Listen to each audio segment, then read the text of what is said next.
Welcome to the Primitive Camping and Bushcraft Podcast. Have you ever been caught in a sudden downpour or a chilly night without adequate shelter?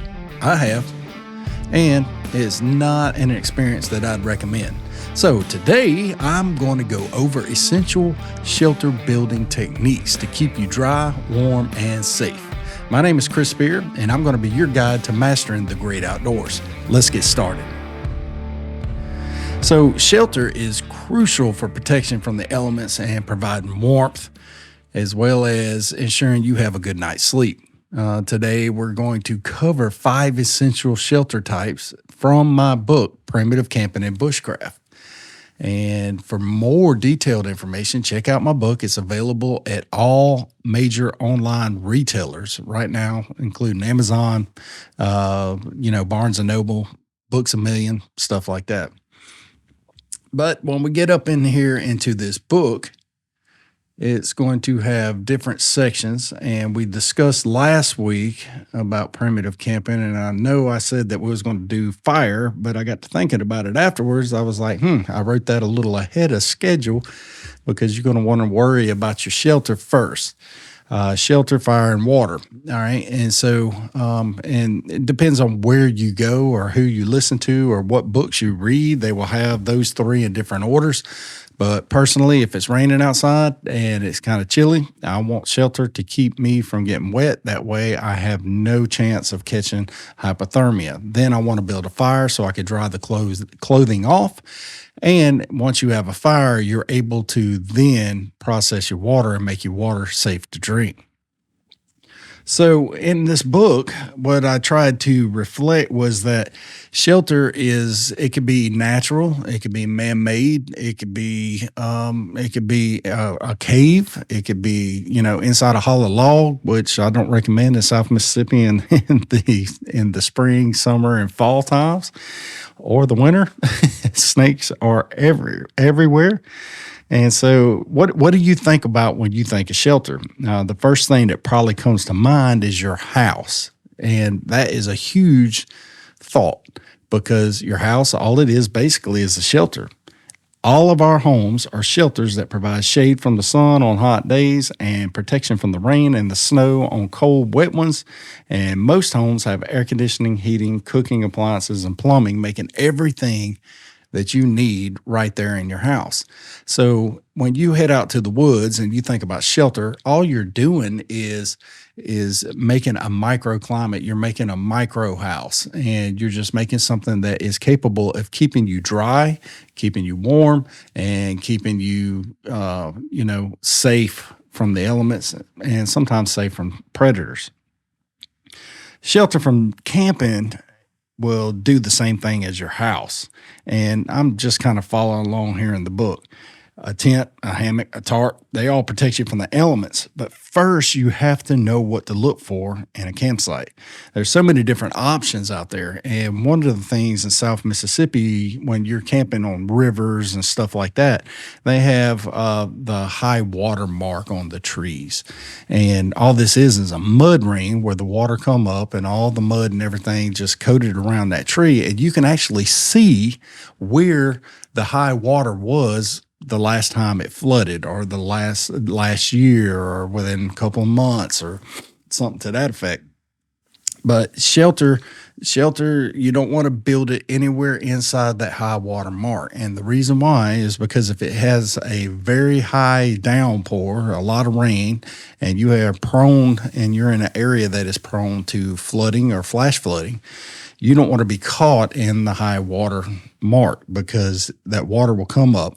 Now, a little trip I took years ago, and me and the boys was out on the river camping, and we found a nice little embankment, and we found a nice little place to camp out, and we got out and set up our tents, collected our firewood, did everything we normally would. And we just started having a good time and enjoying the great outdoors. We were running trot lines and catching some fish and stuff like that.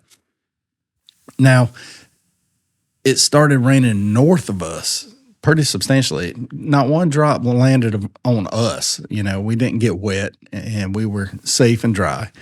But throughout the night, the water from the river started rising, and it came up about 2 or 3 feet in just a matter of an hour. And so halfway through the night, it started reaching our tent.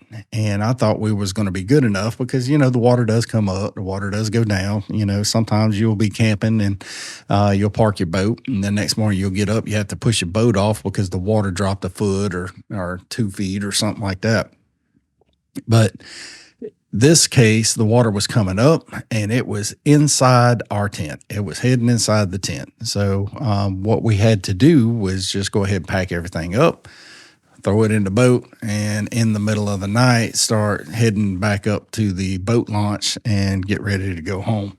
So that wasn't a very good trip, but that has happened, and it can happen to you. So whenever you camp inside the mud ring or inside the high water zone, the high water mark, you're going to get flooded if the water decides to come up. So the first aspect of shelter is going to be your clothing. Typically, no matter where you are and what part of the world you're in, your clothing is the first part of your shelter. So you're going to layer your clothing. You're going to, depending on the climate that you're going in, you're going to dress according to the climate that you're going to participate in outdoor activities. If you're going skiing, you're going to wear layered clothes. If you're going camping, you're going to wear layered clothes, long johns underneath, an outfit, and then underneath a heavy jacket or some heavy bibs or whatever you're going to wear. Your clothing is going to be your first layer of shelter. And this clothing can also include rain gear that is going to keep you dry and keep heat trapped inside and keep you from having a bout of hypothermia or coming up with hypothermia. Now, hypothermia is anytime your body loses its temperature below 96 degrees. And it can happen in the summertime. It can happen anytime.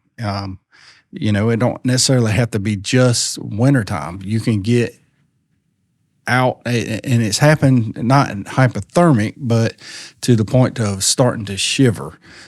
We were out on the boat one day. We were pulling a tube behind the boat and just having a good old time. And then it got overcast, and then the wind picked up a little bit. Whenever we got out of the water, the boat started, the wind that was created from the boat, driving the boat, we were just started getting cold. And then the temperature dropped several degrees. And then next thing you know, we were all shivering. It's the middle of the summertime. And it was warmer in the water than it was outside of the water. And so something like that in the summertime, you still can come up with hypothermia. And it's not a good thing. Damp cotton clothing is a killer. And you've heard this, if you've been around in the bushcraft and the survival community for a while, you've heard this, that damp cotton clothing is a killer. And you don't want to get your cotton clothes damp. So you want to keep everything nice and dry. You want to have your rain gear. You want to have a poncho. You want to have something to keep you from actually getting wet and keeping your body temperature up. But when we get down to shelter, you got various different aspects of shelter. Some people like to bring tents camping. I do not.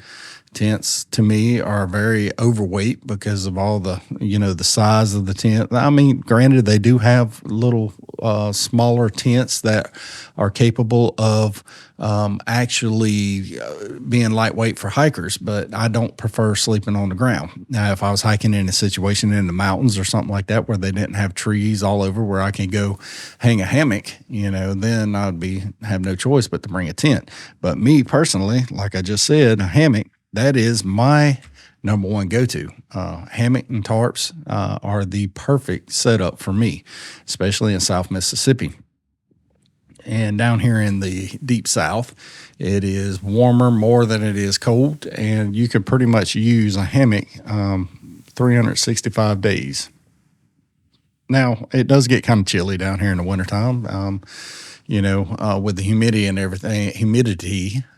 everything, it seems like it is a lot colder than what it is. But in the wintertime and then in the summertime, it is a lot hotter than what it is because of the humidity.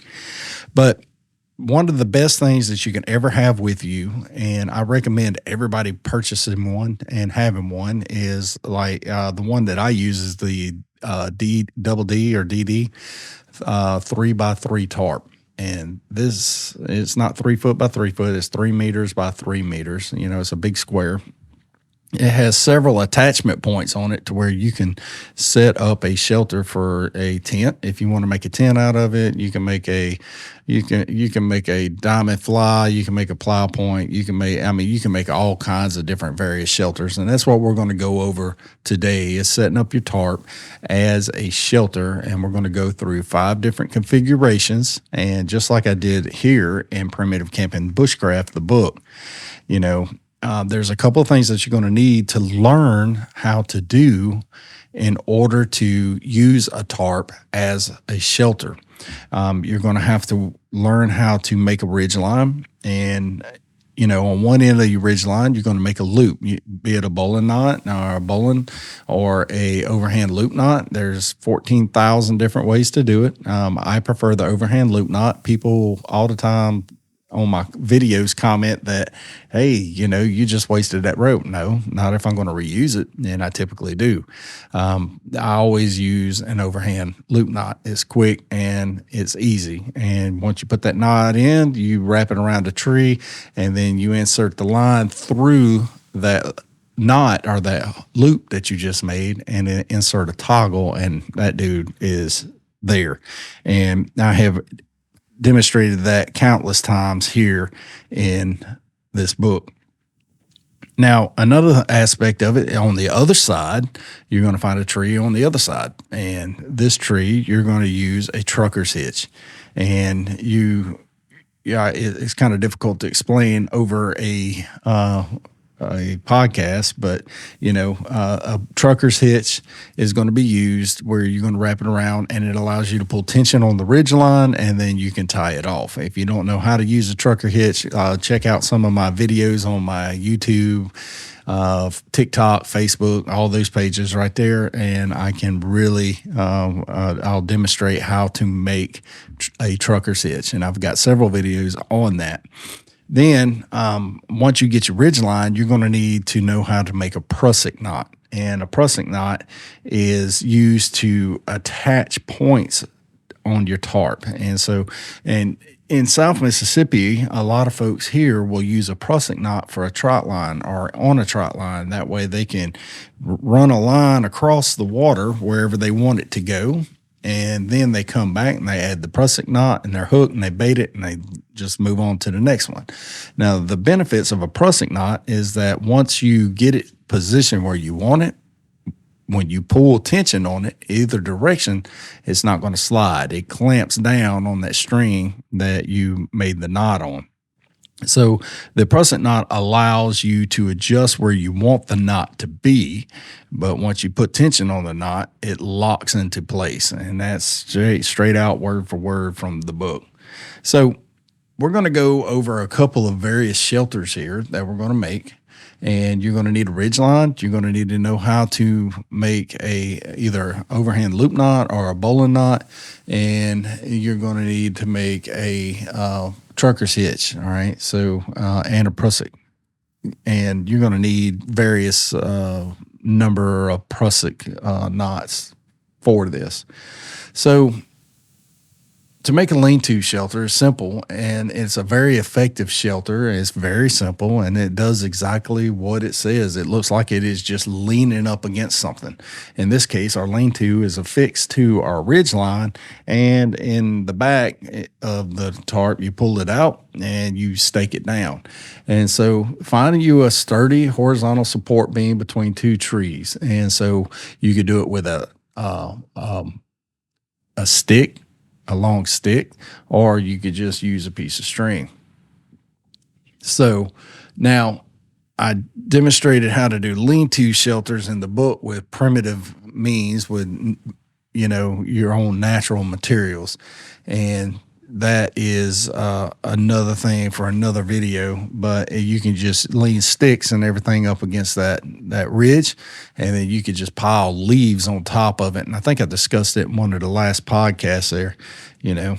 So, but anyway, the ridge at the top of the ridge line on each side, you're going of your tarp. You're going to put a prusik knot, and you're attaching it to your ridge line. Go to the other side, do the same thing, pull it tight, and then so once it's tight, then you take your tarp and you pull it out, and you're going to make a lean-to. It's going to look like it's leaning from the top of that ridge line down to the ground. It's going to look like if you took a piece of plywood and laid it on that ridge line, it's going to have an angle there. It can be 45, 30, whatever degrees that you want, as long as your tarp is.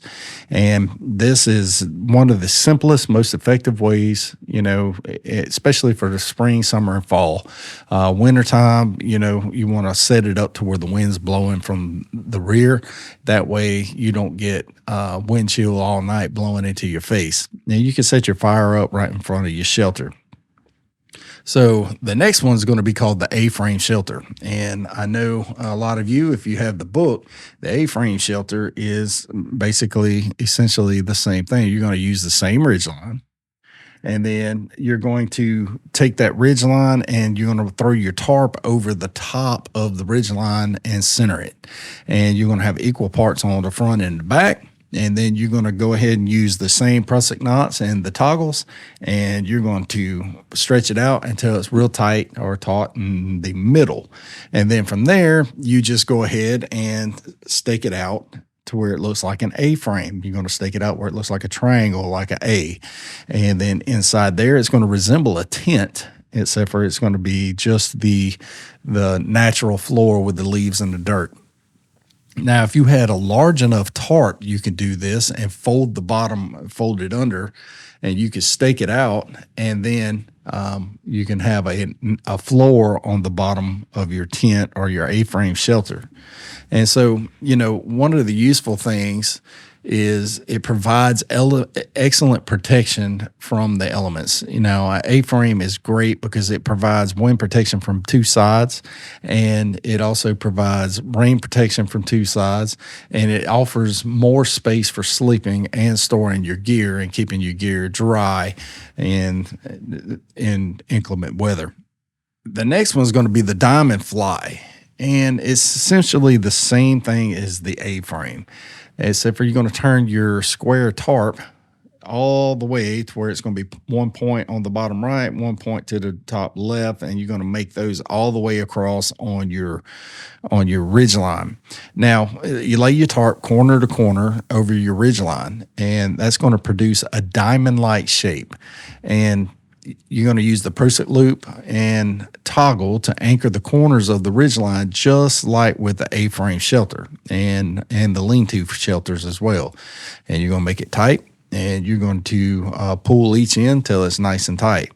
Now, step 3, you're going to stake down the wings. So those little points off of the front and the back, you're going to stake those puppies down like you would an A-frame shelter. And this is going to offer you just a little bit more coverage than a typical A-frame. And it's going to actually give you a little bit more ventilation as well. Now, the diamond fly is great for hammock camping. It actually gives you a little bit more coverage when you're camping with a hammock than, let's say, just an A-frame or A-frame. And the diamond fly is actually pretty cool because it allows the rain to drip down at the angle from point to point. It's going to go down that way instead of dripping right off the edge right there onto your hammock. So it actually works as channeling the rain away from you. So it does a pretty decent job. So the next shelter is going to be your Adirondack shelter. Now, Adirondack shelter is traditionally a 3-sided log structure, but you can make one using a tarp. And it offers 3 sides of protection from the elements, make it perfect for whenever it's kind of cooler outside. I've used one of these with natural shelters. I made natural Adirondack shelters. So it's actually doing pretty good with that because it actually keeps you warm in the front and it funnels all the heat into your shelter, and it keeps the heat in there when you have a fire set up in front of it. So first you want to lay the corner of your tarp over the ridge line, and I demonstrated that in this book. And so the first corner, like you did a diamond fly, you're going to lay that over, and then until you get to the first two tie outs, and then or grommets on your tarp. And then so you're going to have a little triangle coming down in the front, and then you're going to have a shorter ridge on just back from that. And so then you're going to attach your toggles to the tarp by inserting your prusik loop through the tie out points. As you pull on the toggle, the top of it's going to get tighter, just like it did in the various other shelters. Now, you're going to go around to the back of the tarp, and you're going to pull it kind of tight, and you're going to stake it down back there at the same diameter, same distance that you did the front. Now, once you got that staked down, then you're going to come back to the sides, and you're going to swing those sides in and stake those down. So what you've done is effectively made a side on your left and right, and you pulled it out in the back. Now, with the double D 3x3 or DD 3x3, whatever you want to call it, it has different tie-out points or attachment points on there. So you can go right behind this shelter, grab one of those attachment points and pull it up, and you can add depth or dimension to your shelter. And it actually helps with, like I said, trapping the warmth of a fire that's out in front. So that's how you do the Adirondack shelter. Now, the plow point shelter it's got to be one of the easiest shelters you can make. And it is very straightforward. You just take a corner of the tarp, and you reach up as high as you can reach up. You tie it onto the tree somehow. Affix it to the tree. You can use a prusik knot. I've used a bungee cord. I've used just the spare cordage that I've had. And then you take it and you come straight down until it's tight, and then you stake it right there. Now, this shelter only requires one piece of cordage, and that's the beauty of this. I've even seen this shelter made with no cordage at all and just a tripod from a video camera. And so you're going to take that corner of the tarp, attach it to the tree, pull it down, stake it down. And then you're going to take the furthest ends and bring them out and stake them down. And so it's going to look like a plow. That's why they call it a plow point shelter, because it looks like an old plow that they use to plow up all the fields for planting their gardens. And so that's it. With that is it. And it's got plenty of room in there. You got protection from three sides, but the only problem, the drawback to that is there's not a lot of room in there as opposed to like an A-frame or something like that, or Adirondack. But other than that, the last shelter I'll talk about, I touched on it briefly, is a hammock. I mean, hammocks are amazing. They can be used with an A-frame or diamond fly. You just make your ridge line, and set it up, and then you got yourself a nice little comfortable sleep right there. So, but then we can get into natural shelter. We're not going to touch on that too much today due to time circumstances, but anyway, that's it. And what we did is we went over 5 different shelters out of a tarp, and this is, tarps are, I can't tell you how easy it is to go camping with a tarp. If you don't do it and you bring a tent with you, try it one time. If you're camping out in places where you got lots of trees, bring you a tarp. I'm telling you right now, it'll change the way you camp. And so, it's done that for me. So that's going to wrap up today's episode on essential shelter building techniques and when you're primitive camping. And remember, having the right shelter can make this a significant difference in your outdoor experience. So practice these methods before you head out into the wilderness and ensure you're prepared. And with anything, if you're heading out into the woods, make sure you practice it before you go, because you don't want to be practicing when you're out there and not be able to start a fire, not be able to filter your water, not be able to build a shelter or anything like that. So you don't want to be caught off guard. You want to be able to go ahead and know what you're doing when you get out there. So in our next episode and the next one, we're going to go ahead and do the fire starting techniques. And then we're going to talk about the bow drill and some primitive stuff, and we're going to give a 30,000 overhead view of fire starting. Then we're going to niche it down in future episodes and just take one thing at a time. So I hope you enjoyed that. Don't forget to pick up a copy of Primitive Camping and Bushcraft. It's available at Amazon, all your online major retailers, and it's got everything that we discussed today is in this book. And like I said, this whole series is going to be covering this book. Don't forget to head over to Facebook and like the Primitive Camping and Bushcraft group. We have over 6,000 like-minded members in there, and it's all based on primitive camping, bushcraft, and survival. So anyway, don't forget to pick up your copy of your book, and I'll see you next time on the next episode.